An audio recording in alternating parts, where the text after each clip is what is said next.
We're back in the northwest, but we're still drinking beer from South Wales, and this is the Kveikening.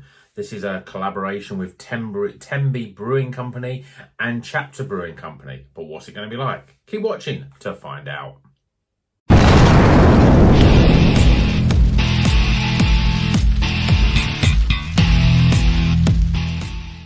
Welcome back to Rocker's Beer Review. We're back in Chester. We're still drinking beer from South Wales though, and this is the Kveikening, which is obviously a Kvek, if that's how I pronounce it, Kvek, East Coast IPA at 5.8%.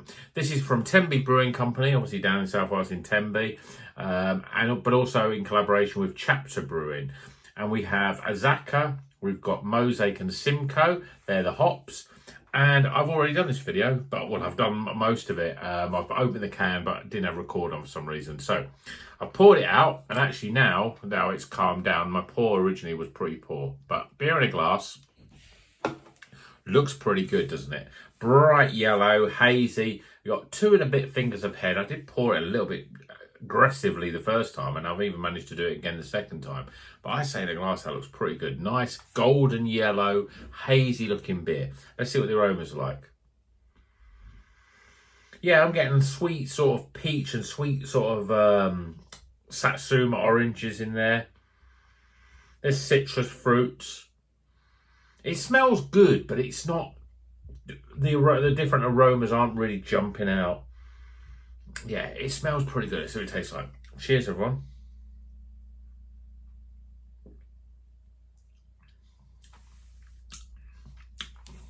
Quite sharp sort of taste on the front end, really.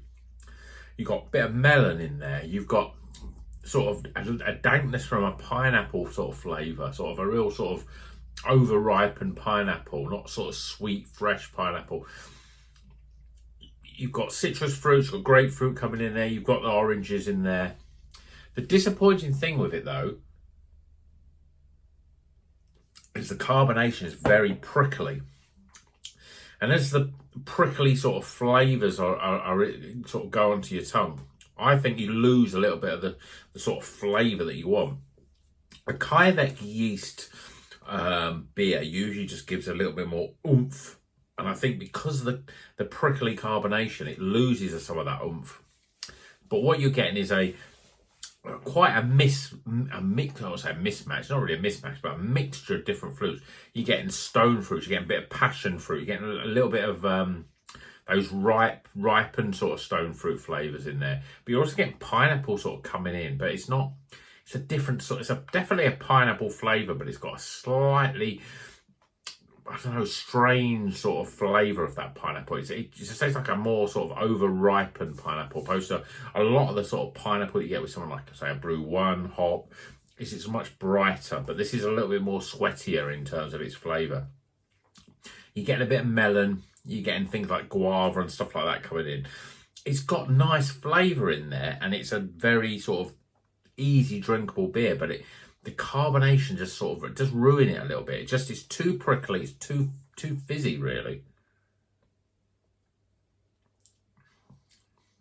But there's lots of flavour in there, lots of juice, lots of weedy sort of flavours in there. So everything that you would expect to be a little bit brighter is less bright and a little bit more danker. Now, a lot of people would enjoy that more.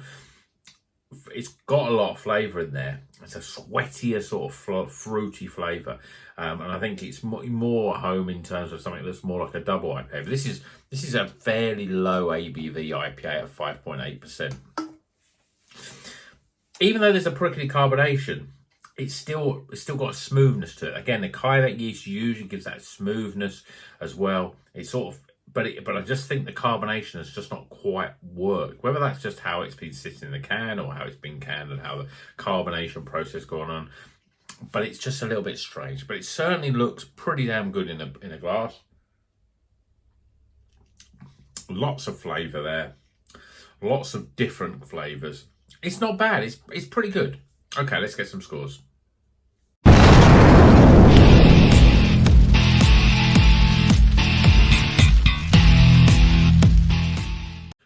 Okay, the scores are in for that Kveikening. Great title for a beer. This very sort of explosive sort of image on the front here. It's by Tenby Brewing Company in conjunction with Chapter Brewing.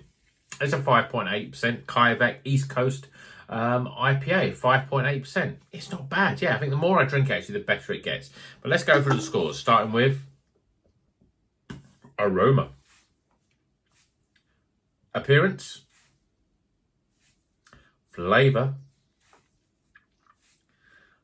value for money, my overall experience. Yeah, it's not a bad beer. It's a recommended beer, not highly recommended, but still recommended. It's still got a little bit more than what you get in the supermarkets for this sort of beer. And I think the Kveikening gives something a little bit different to it. Just that carbonation just ruins it a bit. Total score off.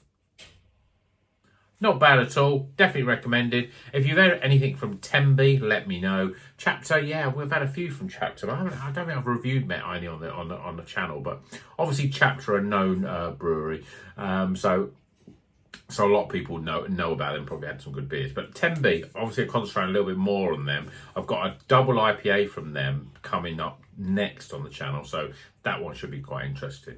So I hope you've enjoyed this video. Please give it a thumbs up. Please, let me know what you think of these sort of Southern Welsh beers that I've been drinking. Anyone on that watches the channel from South Wales, give me some recommendations. What sort of beers should we try? What are these breweries like? How do these breweries, Tenby and obviously Bluestone, fit in with like the nationwide breweries that you see a lot on like this channel, for example? Let me know in the comments what you think. And until the next one, you know what you're gonna do. Drink good craft beer and keep on rocking.